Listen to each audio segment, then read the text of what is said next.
મિત્રો, આજે મારે તમને એક સુપર્બ કહી શકાય એવી કંપની કે જે ભવિષ્યમાં ખૂબ જ સારું વળતર આપી શકે છે એવી કંપનીની વાત કરવાની છે. આ કંપની છે આઈટીસી હોટેલ્સ લિમિટેડ. તો આપણે બધા જાણીએ છીએ કે આઈટીસી એ જાયન્ટ કોંગ્લોમરેટ છે. તેમાંથી આઈટીસી હોટેલ્સને ગયા વર્ષે છૂટી પાડવામાં આવી. આઈટીસીના દરેક શેરહોલ્ડરને તેની પાસે જેટલા આઈટીસીના શેર્સ હતા તે પ્રમાણે તેને શેર્સ આપ્યા. ફોર એક્ઝામ્પલ, કોઈની પાસે 100 શેર્સ આઈટીસીના હતા તો 100 શેર તેને આઈટીસી હોટેલ્સના મળ્યા. હવે મેં શા માટે આ કીધું કે આ સુપર્બ કંપની છે? તો આપણા દેશમાં હોટેલ ચેઇન જે છે તેમાં મુખ્યત્વે આઈટીસી હોટેલ સિવાય જે જાણીતી કંપનીઓ છે એમાં તાજ ગ્રુપ ઓફ હોટેલ્સ છે, ઓબેરોય ગ્રુપ છે. આ બે બહુ જાણીતા ગ્રુપ છે. એમાં નંબર 1 પર છે તાજ હોટેલ્સ. ટાટાનું જે ગ્રુપ છે કે જેની 200 ઉપર પ્રોપર્ટીઝ ઓલ ઓવર વર્લ્ડમાં પેસરાયેલી છે અને એ નંબર 1 પર ચાલે છે. તો બીજા નંબર પર અત્યાર સુધી ઓબેરોય હોટેલ ગ્રુપ આવતું હતું.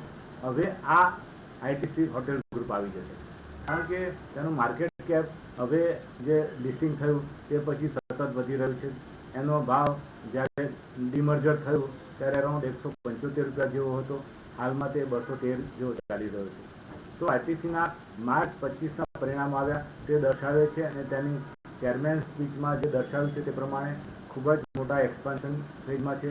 એસેટ લાઇટ મોડેલ હેઠળ એ લોકો નવી હોટેલ્સના એગ્રીમેન્ટ કરવાના છે અને ઓછામાં ઓછી 20 થી 25 હોટેલ્સના એસ્ટાબ્લિશમેન્ટથી આ કંપની સેકન્ડ નંબરની હોટેલ ચેઇન બની જશે.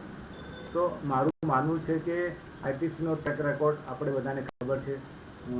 છેલ્લા 40 વર્ષમાં આઈટીસીએ ઘણું બધું વળતર તેના શેરહોલ્ડર્સને બોનસ અને સ્ટોક સ્પ્લિટ દ્વારા આપ્યું છે.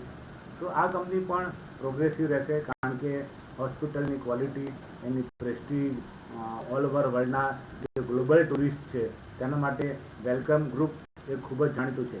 વેલકમ ગ્રુપ એ આઈટીસી હોટેલ્સની બ્રાન્ડ છે.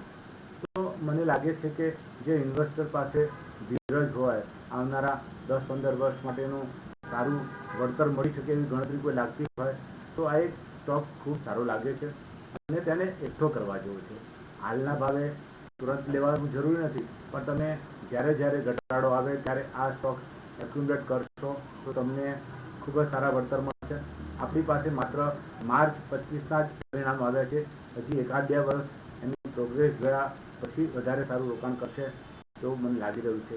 પણ એક આ સ્ટોક ખૂબ સારો આ ભાવે એક્યુમ્યુલેટ કરવાની તક આપશે એવું મને લાગે છે.